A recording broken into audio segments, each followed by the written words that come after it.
जय जय श्री राधे।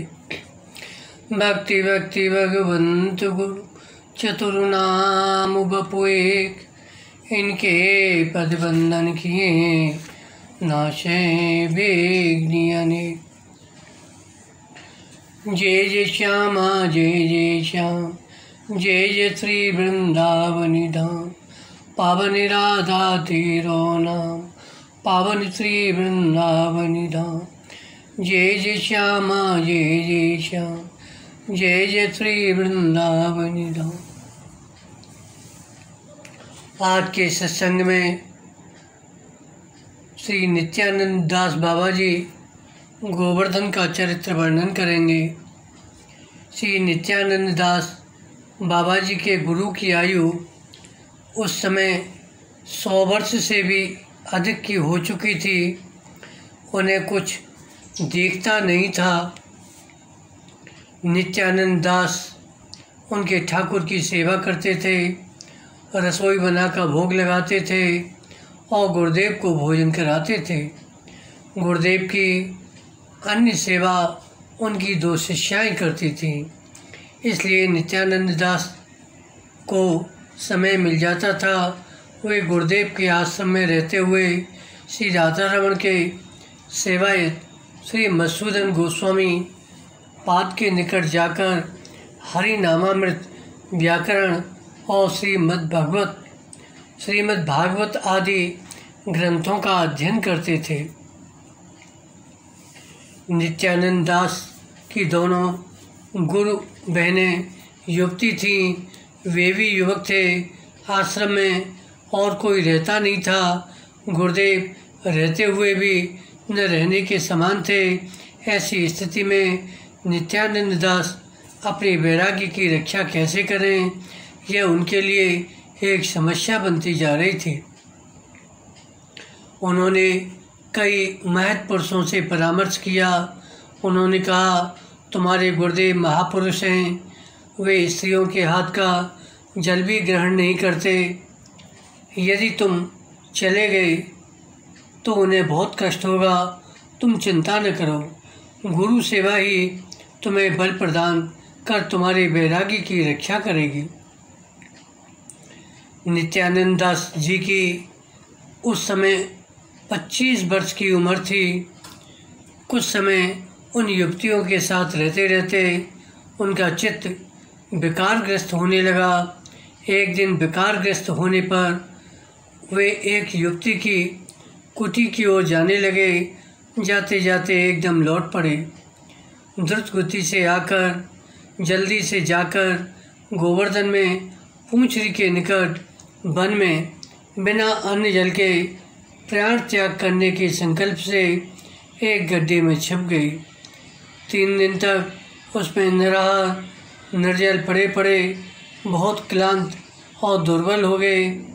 तीसरे दिन अर्धरात्रि में कोई उन्हें खींचकर बाहर निकाल लाया। बाहर लाकर कहा, मरता क्यों है, जा नाम संकीर्तन कर, और अंतरित हो गए। यह कौन था जो मुझे बरबस खींचकर बाहर ले आया। मेरे तन और मन में नए प्राण फूंककर अंतर्ध्यान हो गया। नित्यानंद दास बाबा की कुछ भी समझ में नहीं आया। उन्होंने अनुमान किया यह कोई देवी शक्ति ही रही होगी जो आई और मार्ग प्रदर्शन कर चली गई।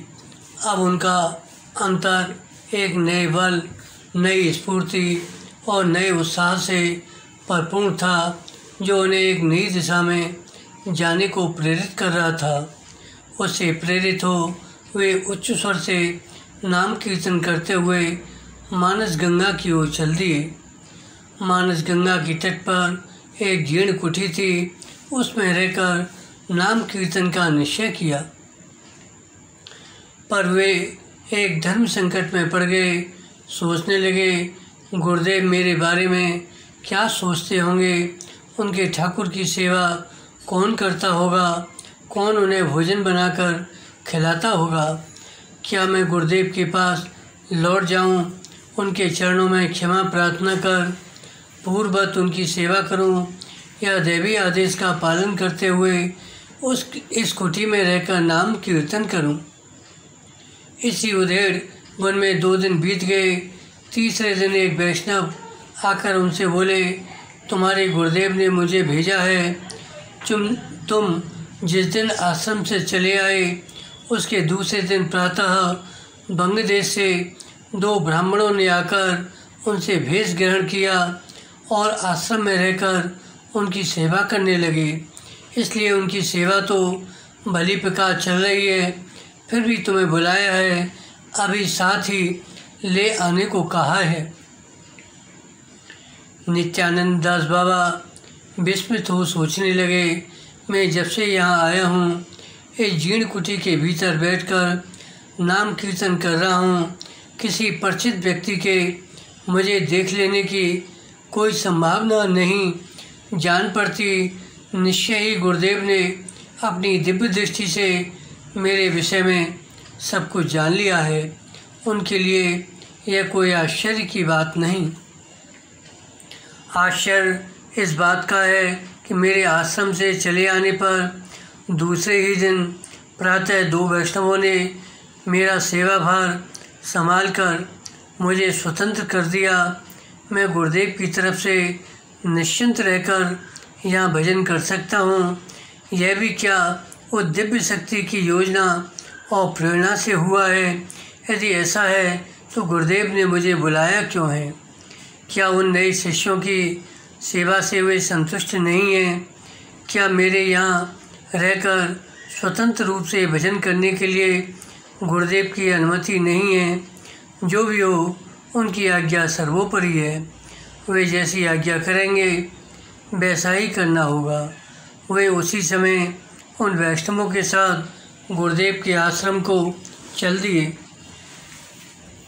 गुरुदेव ने उसी दिन एक महोत्सव किया। भजनानंदी वृद्ध वैष्णवों को उसमें आमंत्रित किया। उस सब के अंत में वैष्णवों को बिठाकर नित्यानंद दास बाबा से प्रत्येक के चरणों में दंडवत करने को कहा। प्रत्येक का हाथ नित्यानंद दास के सिर पर रखकर कहा, आप इसे आशीर्वाद दें जिससे ये एकांत भजन कर श्रीमन महाप्रभु के चरणारविंद लाभ कर सके। इसके पश्चात नित्यानंद दास बाबा से कहा, जाओ तुम गिरिराज की तलहटी में जाकर एकांत भाव से भजन करो। नित्यानंद दास वांछा कल्पतरु गुरुदेव के चरणों में प्रणाम कर मनी मन उनके प्रति आभार प्रकट करते हुए और अश्रु पुलक सहित उच्च स्वर से नाम कीर्तन करते हुए उसी दिन मानस गंगा लौट आए और उसी जीर्ण कुटी में रहकर निरंतर नाम कीर्तन करने लगे। नाम रूपी भगवान की शरण लेने से उनका मनोविकार दूर हो गया। जीव जब तक अपनी शक्ति से माया से जूझता रहता है उसका सारा प्रयत्न विफल होता है, होगा ही, क्योंकि माया भी तो भगवान की ही शक्ति है। जब वह भगवान की शरण लेता है तो सहज ही उससे छुटकारा पा लेता है। मामे भी प्रबद्धन्ते माया में ताम तरंतते, गीता जी में लिखा है। नाम की कृपा से माया से मुक्ति तो मिलती ही है, भगवान की चिन्मय लीलाओं में प्रवेशाधिकार भी प्राप्त हो जाता है। नाम कीर्तन करते करते नित्यानंद दास को लीला स्फूर्ति होने लगी। श्री कृष्ण लीला रस समुद्र में वे स्वच्छंद तैरने लगे। एक दिन प्रातःकाल जब वे लीला रस में डूबे हुए थे, एक बाबा जी ने आकर कहा, तुम्हारे गुरुदेव आज मध्य रात्रि में अप्रकट होंगे और लीला में प्रवेश करेंगे, तुम्हें देखने को बुलाया है। नित्यानंद दास बाबा ने सोचा, यह सब माया का खेल है। मेरे लीला रस आनंद को भंग करने के लिए माया ने उपाय किया है। उस रसानुभूति के लोभ में पड़कर उन्होंने गुरुदेव की आज्ञा की अवहेलना की।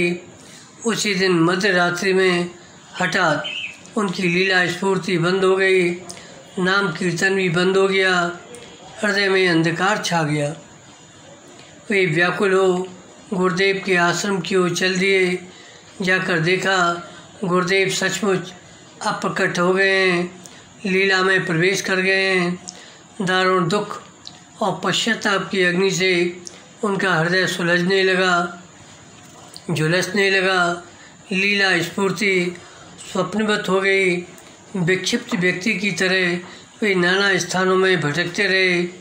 तत्कालीन वृद्ध महात्माओं से उपाय पूछा तो उन्होंने एक मत होकर कहा, गुरु चरणों में अपराध के कारण ही तुम्हारी यह दशा हुई है।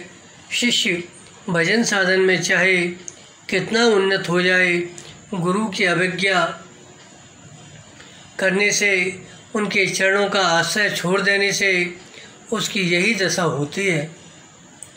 गुरु चरण ही तो हैं भगवत कृपा के द्वार।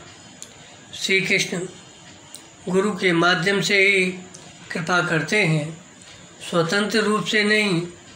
जो गुरु चरणों का आश्रय लेकर भजन करते हैं उनका कृष्ण कभी त्याग नहीं करते।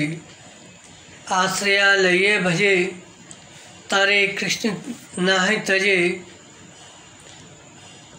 तुम किसी निर्जन स्थान में बैठकर गुरु की आराधना करो। गुरु के लिए आसन बिछाकर उसमें उनके अधिष्ठान की चिंता करो। उनकी दंडवत परिक्रमा करते हुए मन ही मन उनसे प्रार्थना करो। साथ में नाम कीर्तन करो। गुरुदेव अवश्य कृपा का द्वार तुम्हारे लिए फिर खोल देंगे। नित्यानंद दास बाबा ने 1 वर्ष तक ऐसा ही किया। जिस दिन 1 वर्ष पूर्ण हुआ, उन्हें आसन पर गुरुदेव के आविर्भाव की स्फूर्ति हुई। उन्होंने उनके चरणों में मस्तक रखा। गुरुदेव के नेत्रों से अश्रु विसर्जन होने लगे। उन्होंने कहा, हाँ अवश्य, उस समय तो तुम नहीं आए, अब मैं क्या करूं? इतना कह वे अंतर्ध्यान हो गए। नित्यानंद दास मर्माहत हो भूमि पर गिर पड़े। आशा की एक किरण जिसने उनके हृदय काश को कुछ आलोकित कर रखा था, वह भी धुंधली पड़ गई। पर उन्होंने उस धुंधली किरण को जीवित रखा। गुरुदेव का ध्यान और नाम कीर्तन वे पहले की भांति करते ही रहे और तीव्र भी कर दिया। पूज्यपाद श्री अद्वैत दास बाबा जी महाराज एक दिन गिरिराज परिक्रमा कर रहे थे। कान में कीर्तन की ध्वनि आई। वे सखी थरानला के पुल पर बैठकर उसे सुनने लगे। कुछ देर बाद उस मधुर ध्वनि का अनुसरण करते हुए वे 500-600 हाथ आगे आए। देखा कि एक बाबा जी एक अति जीर्ण कुटी में बैठे प्रेमावेश में नाम कीर्तन कर रहे हैं। वे उस ध्वनि से इतना मुग्ध हुए, 5-7 दिन के लिए वहीं एक पास की कोठरी में ठहर गए। उन्हें ये देखकर आश्चर्य हुआ। नित्यानंद दास जी सब समय कीर्तन करते थे, कब स्नान सोच करते, यह वे कुछ भी नहीं जान सके। नित्यानंद दास बाबा उच्च स्वर से स्पष्ट अक्षरों में 1,00,000 नाम नित्य करते। रात्रि में केवल 2 घंटे सोते। अपने लीला प्रवेश के 1 वर्ष पूर्व उन्होंने श्री अद्वैत दास बाबा जी महाराज से कहा था, मुझे स्फूर्ति में गुरुदेव के फिर दर्शन हुए हैं। उन्होंने कहा है, तेरे दुख के दिन अब अधिक नहीं रह गए हैं, 1 वर्ष में पूरे हो जाएंगे। उसी वर्ष कार्तिक मास की नियम सेवा के पूर्व वैसी अद्वैत दास बाबा के पास आए, उनसे विदा मांगकर मानस गंगा तट पर आए और रास पूर्णिमा के दिन रास बिहारी की रासलीला में प्रवेश कर गए। बोलो भक्ति भगवान की जय। जय जय श्री राधे, जय जय श्री राधे, जय जय श्री राधे।